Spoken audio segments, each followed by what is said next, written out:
حضرت مولانا روم رحمۃ اللہ تعالیٰ علیہ ایک مرتبہ گزر رہے تھے،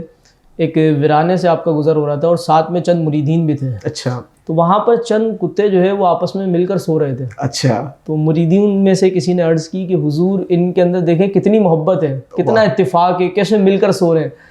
تو حضرت مولانا روم رحمۃ اللہ علیہ نے اپنے مریدوں کی تربیت کرتے ہوئے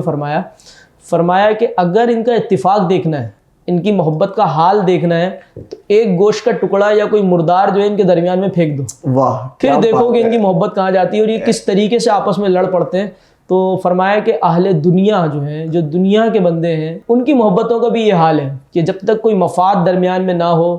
کوئی جو ہے لالچ، کوئی غرض درمیان میں نہ ہو، تو بڑا ایک محبتوں کا تعلق ہوتا ہے، ایک سلسلہ ہوتا ہے اور بڑا مل جل کر رہتے ہیں۔ لیکن جب مفاد آ جاتا ہے، جب کوئی غرض درمیان میں آ جاتی ہے، تو پھر آپس میں جو ہے وہ لڑنے لگ جاتے ہیں اور وہ ساری محبت جو ہے ہوا ہو جاتی ہے۔ اور ویسے بھی اصل انسان کا پتہ ہی اس وقت چلتا ہے کہ جب مفادات جو ہے وہ سامنے ہو، اور اب اس کے بعد اس کا کردار کیا ہوتا ہے۔ کیا اب وہ ایثار برقرار رہتا ہے یا جناب بس کسی کا حصہ میرے پاس آ جائے، وہ والا سلسلہ رہتا ہے۔ حضرت قطب مدینہ رحمۃ اللہ تعالیٰ علیہ فرمایا کرتے تھے کہ لوگ سارے اچھے ہیں، اللہ کسی سے کام نہ ڈالے۔ اوہو، سارے لوگ اچھے ہیں۔ پتہ جب چلتا ہے کہ اچھا کون ہے کہ جب کوئی ایثار کرنا ہو، قربانی دینی ہو،